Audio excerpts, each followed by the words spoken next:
ഗ്രീഷ്മ കുറ്റക്കാരിയെന്ന വിധി വന്നിരിക്കുന്നു. ഷാരോൺ വധക്കേസിൽ ഗ്രീഷ്മ കുറ്റക്കാരിയെന്ന് പ്രതീക്ഷിച്ച വിധി തന്നെ കോടതിയുടെ ഭാഗത്തുനിന്നുണ്ടായിരിക്കുന്നു. ഗ്രീഷ്മ കുറ്റക്കാരിയാണ് എന്ന് കോടതി കണ്ടിരിക്കുന്നു. ഷാരോൺ വധക്കേസിൽ പ്രണയം നടിച്ച അല്ലെങ്കിൽ പ്രണയത്തിലായിരുന്ന യുവാവിനെ കീടനാശിനി കലർത്തിയ ജ്യൂസ് കൊടുത്ത് അതിക്രൂരമായി കൊലപ്പെടുത്തിയ, ഒട്ടും മനസാക്ഷി കുത്തില്ലാതെ കൊലപ്പെടുത്തിയ ഗ്രീഷ്മ എന്ന ആ ചെറുപ്പക്കാരി കുറ്റക്കാരിയാണ് എന്ന് കോടതി വിധിച്ചിരിക്കുന്നു. കേരളം ആകെ തന്നെയും ഞെട്ടിയ സംഭവമായിരുന്നു ഷാരോൺ വധക്കേസ്. ഗ്രീഷ്മ കുറ്റക്കാരിയാണ്. ശിക്ഷാവിധി അല്പസമയത്തിനകം ഉണ്ടാകും. കുറ്റക്കാരി ഏത് നിലക്ക്, എന്തൊക്കെ വകുപ്പുകൾ, ഏതൊക്കെ നിലക്കാണ്, എന്ത് ശിക്ഷയാണ് കിട്ടുക എന്നടക്കമുള്ള കാര്യങ്ങൾ നമുക്ക് വിശദാംശങ്ങൾ അറിയേണ്ടതുണ്ട്.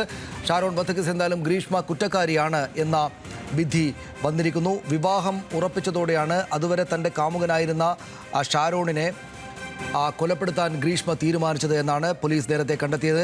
ജ്യൂസ് ചലഞ്ച് നടത്തിയിട്ട് പാരാസെറ്റമോളും കീടനാശിനിയും കലർത്തിയ ജ്യൂസ് ഷാരോണിനെ കൊണ്ട് കുടിപ്പിച്ച് കൊലപ്പെടുത്തുകയായിരുന്നു.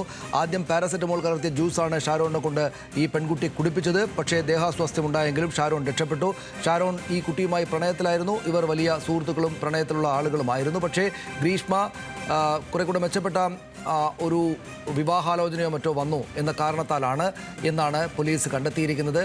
ബന്ധുക്കളുടെ കൂടെ സമ്മർദ്ദത്താൽ, അല്ലെങ്കിൽ ബന്ധുക്കൾ കൂടെ പറഞ്ഞതുകൊണ്ട്, ബന്ധുക്കളുടെ കൂടെ സഹായത്താൽ ഗ്രീഷ്മ ഷാരോണിനെ വിഷം കൊടുത്ത് കൊല ചെയ്യുകയായിരുന്നു. 2022 ഒക്ടോബർ 14 ഷാരോൺ ഈ വിഷം കലർന്ന കഷായം കുടിച്ചത്. ദേഹാസ്വാസ്ഥ്യമുണ്ടായപ്പോൾ ഷാരോണിനെ ആശുപത്രിയിൽ പ്രവേശിപ്പിച്ച് 11 ദിവസത്തിന് ശേഷം ഷാരോൺ മരിച്ചു. അങ്ങേയറ്റം വേദനാജനകമായ മരണമായിരുന്നു ഷാരോണിൻ്റേത്. 2 തരത്തിലും, മാനസികമായിട്ട് ആ നിലക്കുള്ള വേദനയും ശാരീരികമായിട്ട് ഈ കീടനാശിനി ചെന്നതിനെ തുടർന്ന് ആന്തരാവയവങ്ങളെല്ലാം തകർന്ന് ഛർദ്ദിച്ച്, രക്തമൊക്കെ ഛർദ്ദിച്ച് വലിയ തോതിൽ വേദന അനുഭവിച്ചാണ് ഷാരോൺ ഈ 11 ദിവസത്തിന് ശേഷം ഷാരോൺ മരിച്ചത്. ബന്ധുക്കളെയും സുഹൃത്തുക്കളെയും പോലീസിനെയും എല്ലാം അതിവിദഗ്ധമായി തെറ്റിദ്ധരിപ്പിക്കാൻ ഗ്രീഷ്മക്ക് ആ ദിവസങ്ങളിൽ സാധിച്ചിരുന്നു. ഗ്രീഷ്മയ്ക്കെതിരായിട്ട് ആത്യന്തികമായിട്ട് മൊഴി നൽകാൻ ഷാരോൺ ഒരു ഘട്ടം വരെ തയ്യാറായതുമില്ല. അതായത് താൻ എനിക്ക് കഷായം തന്നിരുന്നു, പക്ഷേ അത് കുടിച്ചപ്പോഴാണ് പ്രശ്നമുണ്ടായത്, പക്ഷേ ഗ്രീഷ്മ കുറ്റക്കാരിയാകണമെന്നില്ല എന്നാണ് ഷാരോൺ അവസാനം ഒടുവിലും മരണമൊഴിയായിട്ട് പോലും സംസാരിച്ചതെന്നായിരുന്നു. പക്ഷേ സുഹൃത്തിനോടും അച്ഛനോടും ഗ്രീഷ്മ ചതിച്ചെന്ന് വേറൊരു ഘട്ടത്തിൽ ഷാരോൺ പറഞ്ഞിട്ടുണ്ടായിരുന്നു. ഏതായാലും ഷാരോണിൻ്റെ മരണശേഷം നിയോഗിച്ച പ്രത്യേക സംഘത്തിന് ഫോറൻസിക് ഡോക്ടർ കൈമാറിയ ശാസ്ത്രീയ തെളിവുകളാണ് ഇതിലെ ഏറ്റവും പ്രധാനപ്പെട്ട നിർണായകമായിട്ടുള്ള കാര്യമായത്. പോലീസ് വിളിച്ചു വരുത്തി ചോദ്യം ചെയ്തപ്പോൾ ഗ്രീഷ്മ പിന്നീട് കുറ്റം സമ്മതിക്കുകയായിരുന്നു. ഗ്രീഷ്മയെ കൊണ്ട് പിന്നീട് പോലീസ് പലയിടങ്ങളിലും ഈ തെളിവെടുപ്പിനും മറ്റും നടന്നു. അവിടെ ഈ കീടനാശിനി വാങ്ങിയ തമിഴ്നാട്ടിലെ ചില കടകളിലേക്ക് ഈ പ്രതിയുമായി ചെന്ന് പോലീസ് തെളിവെടുപ്പ് നടത്തിയിരുന്നു. ഈ ബോട്ടിലുമായിട്ട്, അതായത് ഗ്രീഷ്മ ഈ കീടനാശിനി ബോട്ടിൽ ഗ്രീഷ്മ തന്നെയും കണ്ടെത്തി പോലീസിൻ്റെ തെളിവെടുപ്പിൽ നൽകിയിരുന്നു. ആ തെളിവെടുപ്പിൻ്റെ വിഷ്വൽസ് വന്നപ്പോഴും നമ്മൾ കണ്ടത് തീർത്തും കുറ്റബോധമില്ലാത്ത ഈ പെൺകുട്ടിയെയാണ്, ഗ്രീഷ്മയെയാണ്. പോലീസിനോട് വളരെ കൂളായിട്ട് കാര്യങ്ങളെല്ലാം പറയുന്ന ഗ്രീഷ്മയാണ് അന്നത്തെ ആ ദൃശ്യങ്ങളിൽ നമ്മൾ കണ്ടിരുന്നത്. ഇവർ തന്നെ, ഗ്രീഷ്മയും ഷാരോണും തന്നെ ഷൂട്ട് ചെയ്ത ഒരു ദൃശ്യമാണ്. അതായത് 2 കൈകളിലും ജ്യൂസ് പിടിച്ചു നിന്നുള്ള ഈ ഗ്രീഷ്മയും ഷാരോൺ അത് സെൽഫി ഷൂട്ട് ചെയ്യുകയും ചെയ്യുന്ന ആ ദൃശ്യങ്ങളാണ് യഥാർത്ഥത്തിൽ ഈ സംഭവത്തിൻ്റെ ഭീകരത എത്രമാത്രം ആണ് എന്ന് കേരള സമൂഹത്തെ ആകെ തന്നെയും ബോധ്യപ്പെടുത്തിയത്. അത് 2ാം പ്രതി കുറ്റക്കാരിയല്ല, അമ്മ സിന്ധുവിനെ വെറുതെ വിട്ടു എന്നൊരു കാര്യം കൂടെ ഇപ്പോൾ ഈ വിധി പ്രസ്താവത്തിൻ്റെ ഭാഗമായിട്ട് വന്നിട്ടുണ്ട്. അവിടെ VS അനു വിശദാംശങ്ങളുമായി ചേരുവാനു. എന്താണ് കോടതിയിൽ നടന്നത്? വിവരങ്ങൾ എന്താണ്? അല്പസമയം മുമ്പാണ് നെയ്യാറ്റിൻകര അഡീഷണൽ സെഷൻസ് കോടതി ജഡ്ജി MM ബഷീർ ഈ കേസെടുത്തത്. ഈ കേസെടുത്ത് ഗ്രീഷ്മ ഈ കേസ് വിളിച്ചു. അതിനുശേഷം 1ാം പ്രതിയായിട്ടുള്ള ഗ്രീഷ്മ ഈ ഷാരോൺ വധക്കേസിൽ കുറ്റക്കാരിയാണെന്ന് കോടതി കണ്ടെത്തിയിരിക്കുന്നു, കോടതി വിധിച്ചിരിക്കുന്നു.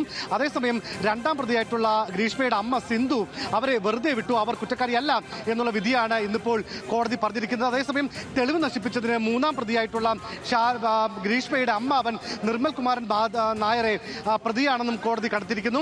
ഇങ്ങനെ 1ഉം 3ഉം പ്രതികളാണ് ഈ കേസിൽ കുറ്റക്കാരാണെന്ന് കോടതി കണ്ടെത്തിയിരിക്കുന്നത്. നാളെ ഇത് സംബന്ധിച്ച കേസെടുക്കും. നാളെ ശിക്ഷാവിധി എന്തൊക്കെ ശിക്ഷയാണ് നൽകേണ്ടത് എന്നുണ്ടാകുമെന്നുള്ളതാണ് നമുക്ക് അറിയാൻ കഴിയുന്നത്. 2022 ഒക്ടോബർ 25-ാം തീയതിയാണ് നെയ്യാറ്റിൻകരയിൽ പാറശാല സ്വദേശിയായ ഷാരോൺ ആശുപത്രിയിൽ വെച്ച് മരണപ്പെടുന്നത്. ഇത് ആദ്യ ഘട്ടത്തിൽ ഇതൊരു സ്വാഭാവിക മരണമാണോ എന്നൊക്കെ സംശയങ്ങൾ ഉണ്ടായിരുന്നുവെങ്കിൽ കൂടി പിന്നീട് ഈ വീട്ടുകാരുടെയും ബന്ധുക്കളുടെയും ഒക്കെ പതി പിന്നീട് അത് സംബന്ധിച്ച് തിരുവനന്തപുരം റൂറൽ SP ആയിരുന്ന D ശില്പ ഉൾപ്പെടെയുള്ളവരുടെ അന്വേഷണം. അതിനൊടുവിലാണ് ഗ്രീഷ്മ, അതായത് നേരത്തെ 1.5 വർഷത്തോളം ഷാരോണുമായി പ്രണയബന്ധത്തിലുണ്ടായിരുന്ന ഗ്രീഷ്മയാണ് ശേഷമാണ് 2 തവണ, അതായത് 14, 13 തീയതികളിൽ, ഒക്ടോബർ 13, 14 തീയതികളിൽ ആദ്യം ജ്യൂസ് ചലഞ്ചിലൂടെയും പിന്നീട് കഷായത്തിലും വിഷം നൽകി ഷാരോണിനെ കൊലപ്പെടുത്തിയതെന്ന് കണ്ടെത്തുകയായിരുന്നു. 1000-ലധികം തവണയാണ് ഈ പാരസെറ്റമോൾ ഉൾപ്പെടെയുള്ള അല്ലെങ്കിൽ മറ്റ് ഈ വിഷം ഏത് രീതിയിൽ പ്രവർത്തിക്കും എന്നടക്കമുള്ള കാര്യങ്ങൾ ഗ്രീഷ്മ ഇന്റർനെറ്റ് വഴി തെരഞ്ഞതിന്റെ തെളിവുകൾ കോടതി ഗ്രീഷ്മയുടെ അമ്മ സിന്ധുവിനെ കോടതി വെറുതെ വിട്ടിട്ടുള്ളൂ. അതെന്ത് പശ്ചാത്തലത്തിലാണ്, എന്ത് കാര്യങ്ങൾ പരിഗണിച്ചാണ്? അമ്മാവൻ കുറ്റക്കാരനാണ്, അമ്മാവനും അമ്മയും ഈ പെൺകുട്ടി ഗ്രീഷ്മയുടെ ഈ കൊലപാതകത്തിൽ പങ്കാളികളായിരുന്നു എന്നാണല്ലോ നമ്മൾ നേരത്തെ അറിഞ്ഞിരുന്നത്. അമ്മ സിന്ധുവിനെ, രണ്ടാം പ്രതിയെ വെറുതെ വിടാൻ കാരണമായി കോടതി കണ്ടതെന്താണ്? സനീഷ്, ഈ കേസിൽ ഈ കൊലപാതകത്തിലേക്ക് നയിച്ച കുറ്റകൃത്യം നടത്തുമ്പോൾ അമ്മയ്ക്കോ അമ്മാവനോ ഇത് സംബന്ധിച്ച ക്രൈം സംബന്ധിച്ച വിവരം ഉണ്ടായിരുന്നില്ല. അതിനുശേഷം ഇതൊരു വലിയ വിഷയമാവുകയും ഈ ഷാരോണിന്റെയും ഗ്രീഷ്മയുടെയും ഫോൺ സംഭാഷണങ്ങളും അല്ലെങ്കിൽ അതുമായി ശബ്ദ സംഭാഷണങ്ങളൊക്കെ പുറത്തു വരുന്ന ഘട്ടത്തിലാണ് അമ്മയോട് ഗ്രീഷ്മ ഈ കൺഫെഷൻ നടത്തുന്നത്, കുറ്റസമ്മതം നടത്തുന്നത്, ഞാനിങ്ങനെ ചെയ്തു എന്ന്. പിന്നീടാണ് ഈ അമ്മയാണ് ഈ നിർമ്മൽ കുമാർ എന്ന് പറയുന്ന അമ്മയുടെ സഹോദരനെ വിളിക്കുകയും ഈ വിഷം വാങ്ങിയ കുപ്പി അത് തൊട്ടടുത്ത അല്ലെങ്കിൽ വീടിനപ്പുറത്തേക്കുള്ള ഒരു ചിറയിൽ കൊണ്ട് കളയുകയും ചെയ്തത്. അതായത് ഈ കുറ്റം നടത്തുമ്പോൾ ഗൂഢാലോചനയിലോ അത് സംബന്ധിച്ച മറ്റ് ഡയറക്റ്റ് ക്രൈമിലേക്ക് അമ്മയ്ക്കോ അമ്മാവനോ പങ്കുണ്ടായിരുന്നില്ല. അത് കണക്കിലെടുത്തുകൊണ്ടാണ് അമ്മയ്ക്ക് ഈ കേസിൽ നിന്ന് ഒഴിവാക്കിയതെന്നാണ് മനസ്സിലാക്കാൻ സാധിക്കുന്നത്.